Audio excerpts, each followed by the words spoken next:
Sunday morning at 10:30 a.m. local time, this past Sunday, a local TV show in St. Louis, Missouri, posts online a taped interview with the Republican candidate for U.S. Senate in Missouri. He had just won his primary earlier this month. He's the Republican challenger trying to unseat Democratic Senator Claire McCaskill. If it's a legitimate rape, the female body has ways to try to shut that whole thing down. That was 10:30 a.m. local time, 11:30 a.m. Eastern time on Sunday. By about 2 o'clock that afternoon, Talking Points Memo had written up the Republican candidate's comments. They put it under this headline: Republican Senate nominee, victims of legitimate rape don't get pregnant.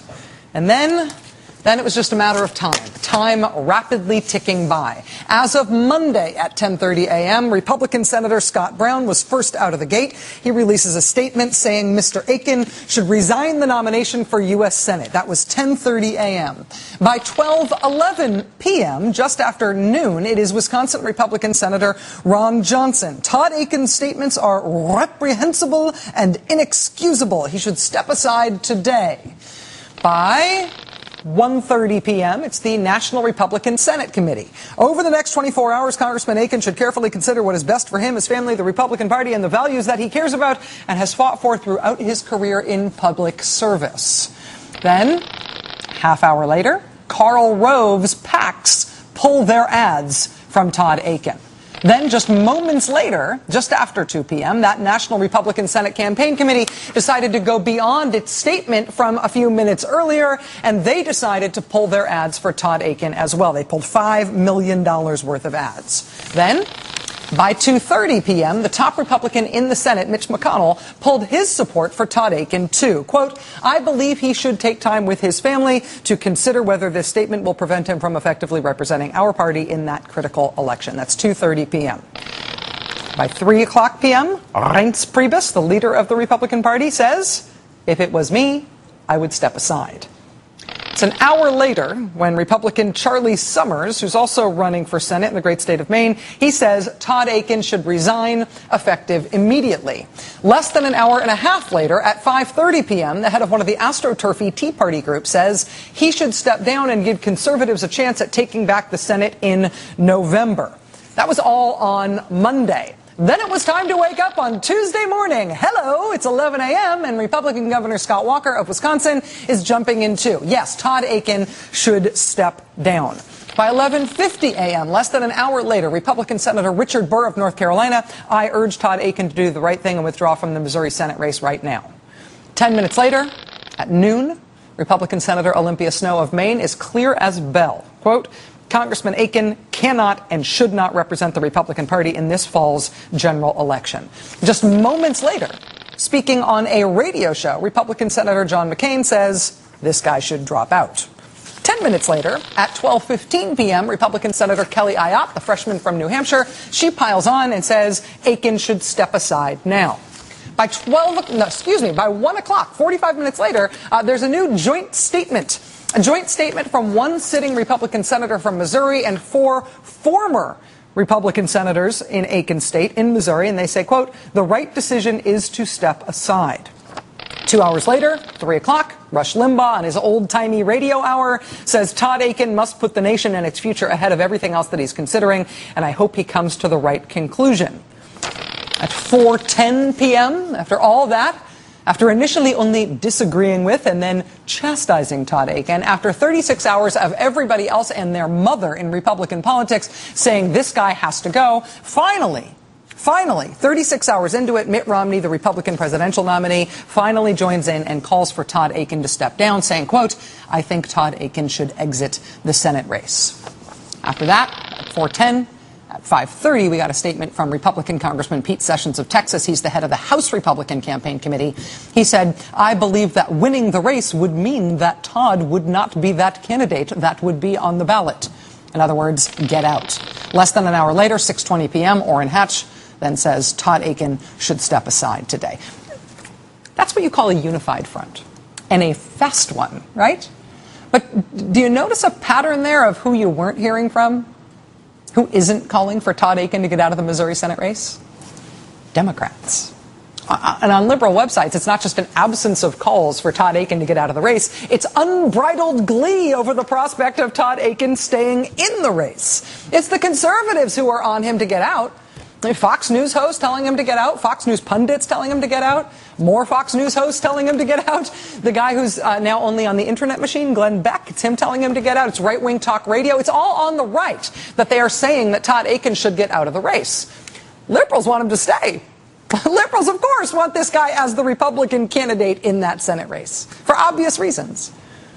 Todd Akin's Democratic opponent, Senator Claire McCaskill, she is not rushing to push him out either. It's not my place to decide. It is the people of Missouri. And I think the people of Missouri have to make this decision. They had a hotly contested three-way primary, and Todd Akin won by a comfortable margin. I really think that for the National Party to try to come in here and dictate to the Republican primary voters that they're going to invalidate their decision, that would be pretty radical, and I think there could be a backlash for the Republicans if they did that. There is a reason Claire McCaskill, the Democrat, is all but wearing an "I'm for Todd Akin" pin on her lapel in public appearances, right? I mean, Todd Akin is not an accidental candidate in this race. Todd Akin is Claire McCaskill's hand-picked opponent for her Senate race. During the primary, the McCaskill campaign ran this ad going on and on and on about how many departments in the federal government old Todd Akin wanted to cut and all about his pro-family values. Todd Akin, Missouri's true conservative. Hear that, Republican primary voters in an overwhelmingly Republican state?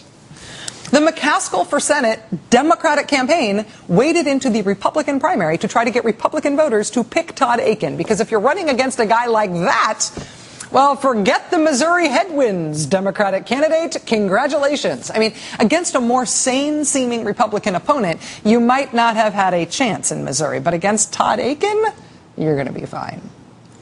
I mean, at a surface level, this Todd Akin brouhaha looked like it was bad for the Republican Party, right? I mean, Republican doing embarrassing thing, that must be bad for the party. But very quickly, if you just scratch the surface, it was obvious that this could turn out great for the Republicans.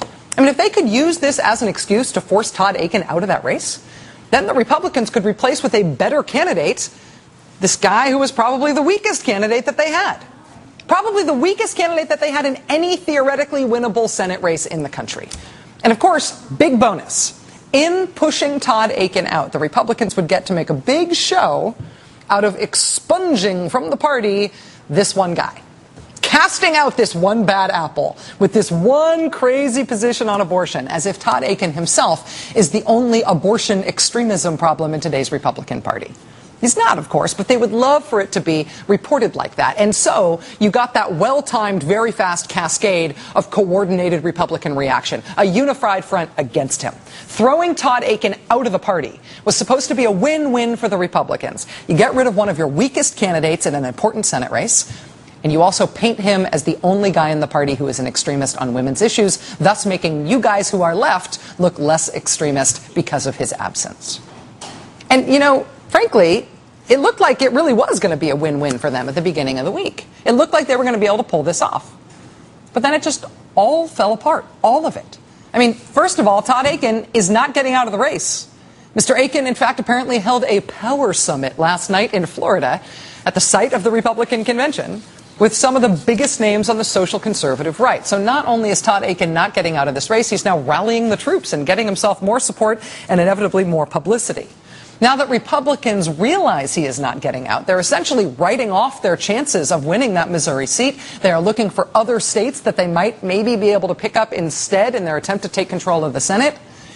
Could old Tommy Thompson maybe win Wisconsin? Maybe? Please. Oh, God, this is a mess. I can't believe Todd Akin's staying in. So, yeah, Todd Akin is staying in. He is not getting out of the race. That's their first big problem. But the other part of this whole strategy, remember I said it was a win-win? The first win, the second win is even worse for them, the way that has fallen apart. And this whole idea of casting Todd Akin as the one crazy guy thing, that part has failed even harder. This week was supposed to be a ceremonial sacrifice of Todd Akin as a way to free the party of the taint of abortion extremism. Everybody talk about how crazy Todd Akin is and denounce him. And we'll all denounce him together. And when we get rid of him, we'll look like we took care of our crazy problem. It'll look like we're not crazy. That has not worked. because it turns out nobody believes that Todd Akin is an outlier. As the Huffington Post noted yesterday, there are more than 40 Republican House and Senate candidates other than Todd Akin who, like him, want to ban abortion access even for women who get pregnant because of rape or incest. So this is not the Todd Akin problem. This is the Todd Akin party.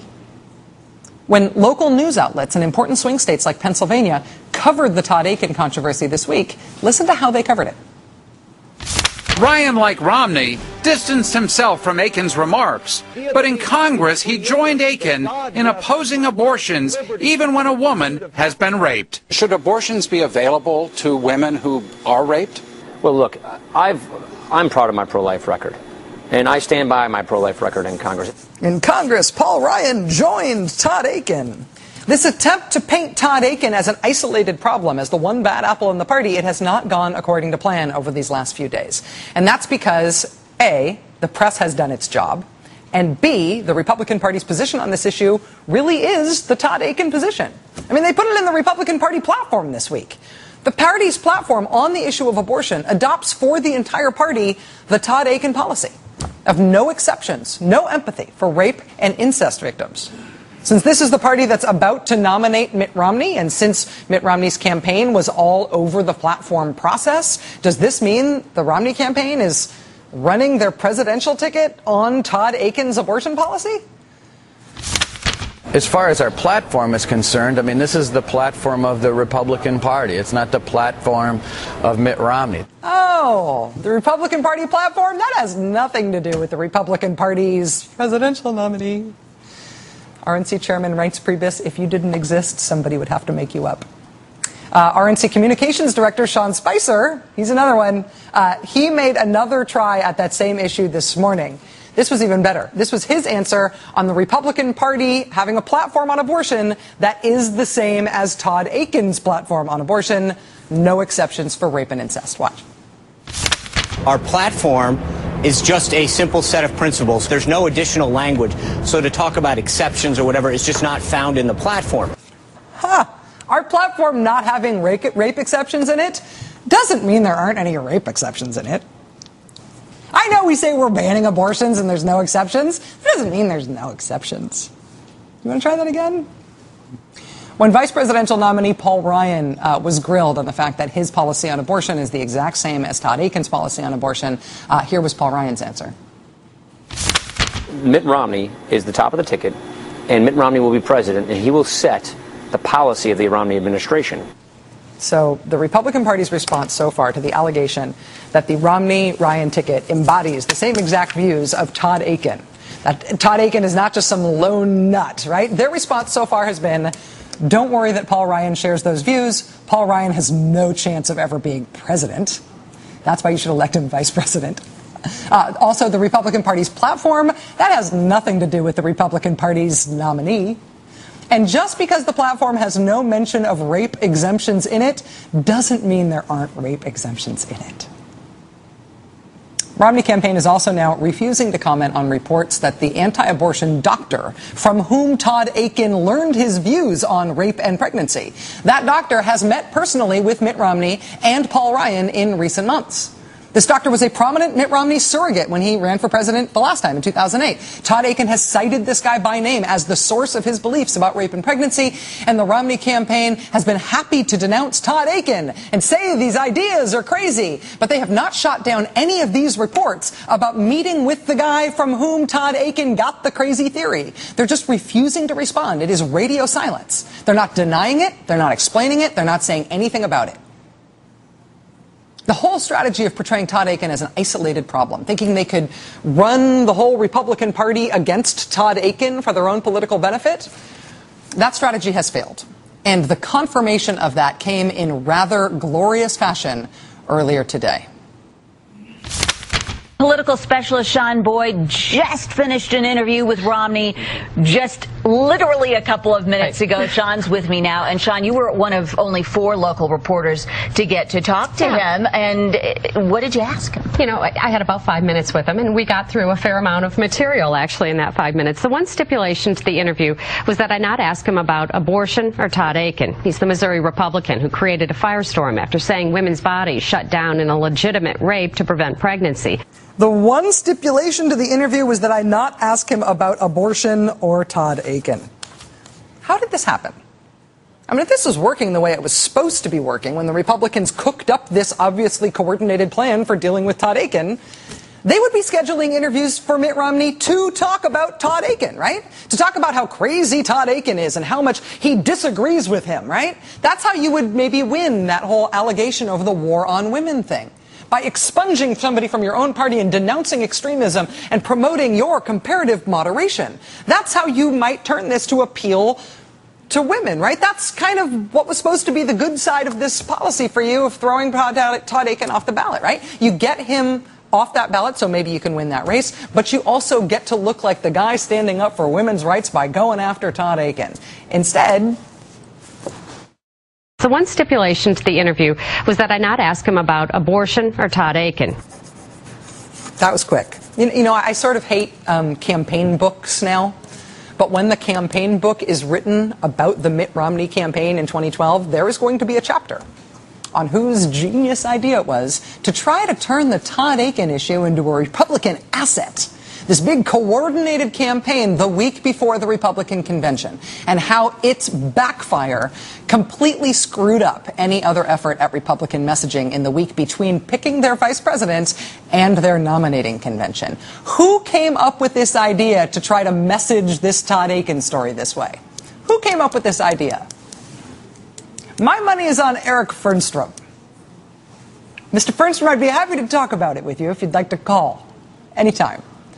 Joining us now is E.J. Dionne, senior fellow at the Brookings Institution, columnist for The Washington Post, MSNBC contributor, and, of course, author of the new book, Our Divided Political Heart. E.J., thank you for being here.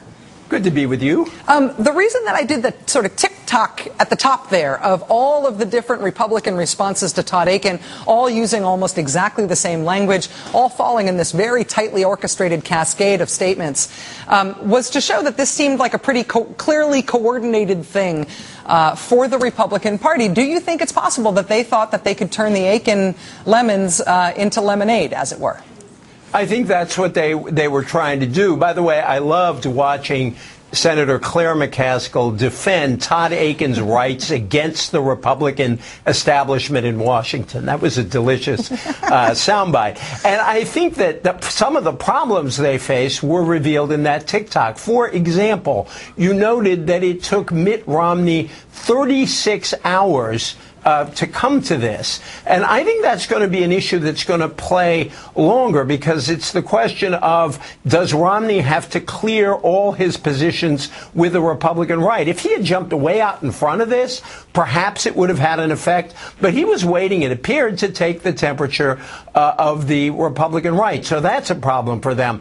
Second, I think the mass Republican effort against Akin, when he refused to drop out, actually gave the story more juice over the course of the week. And, as you also pointed out, we would not have paid any attention at all to this draft Republican platform and the language on abortion. But because of the Todd Akin story and how big it became, that became a big story. And the last thing is, I think they're going to start running into trouble among their right-to-lifers. The message of the establishment is, we'll use you to build a majority, we'll use your votes at the polls, we'll use your seats in Congress, but then if you step out of line and mess us up, we'll throw you under the bus. And I'm waiting to see what's going to happen next week with some of the social conservatives who are going to look at this Republican establishment and say, you don't cut us any slack. I was very struck by that report in Politico.com, which is the first place I saw it last night, that Todd Akin was meeting with social conservatives who are all on hand in Tampa preparing for the Republican convention. Essentially, one has to think, sort of portraying himself as a martyr against the Republican establishment. Looking at the Republican lineup for the convention next week, I mean, they've given really good speaking slots to Rick Santorum and to Mike Huckabee, somebody who they definitely didn't owe anything to and who doesn't have a history with Mitt Romney that you think would put him there. But they're obviously trying to front page, their positive relationship with social conservatives. If there is a revolt on this issue, because it's really not going away, do you think that will be made manifest at the convention, or do they have to clean it up some way between now and then? Well, I don't think it'll make itself manifest necessarily on the convention floor, but there won't be much news out of the convention. So there's a lot of mischief that can happen outside the convention hall at news conferences at noon. It's going to be interesting to watch that. But I think this also shows the box that Mitt Romney is in, and it's a box in a way that John McCain was in, which is he came in there not as the first choice of social conservatives. A lot of social conservatives mistrust him. And so he's got to make more and more of an effort to win them over when he ought to be shaking that Etch-a-Sketch and trying to appeal to undecideds, to moderate voters, and especially to women, where he has an enormous gap. So I think that he's going to have this contradiction of not being in a position to appeal to more moderate voters, because he's going to have to constantly reassure the social conservatives who largely voted against him in the primary. Right up until Election Day. And the thing that will probably most concern independent voters or moderate voters who are looking at him on those issues is whether or not he's going to have to keep sort of pedaling that fast to keep the social conservatives happy once he already is president. If he actually wins, is he going to have to keep answering to them in that way? It's all ended up being so unpredictable this time in the campaign. It's been fascinating. EJ, thank you for being here. It's really nice to have you here. Great to be with you. EJ Dionne, of course, columnist for the Washington Post and an MSNBC contributor. And I mean it, Eric Fernstrom. You have my number. Anytime. Talk. The Romney-Ryan ticket is in a queasy-making spot right now in one specific part of their poll numbers. They have some poll numbers among huge groups of American voters that are almost identical, maybe even a little worse, than the McCain-Palin tickets were 4 years ago when that ticket lost and lost badly. The weird thing is this year's the Republicans say they are not worried about these bad poll numbers. Doesn't matter. Don't even bother comparing them to 2008. They have it covered. You will be amazed at how they say they have it covered.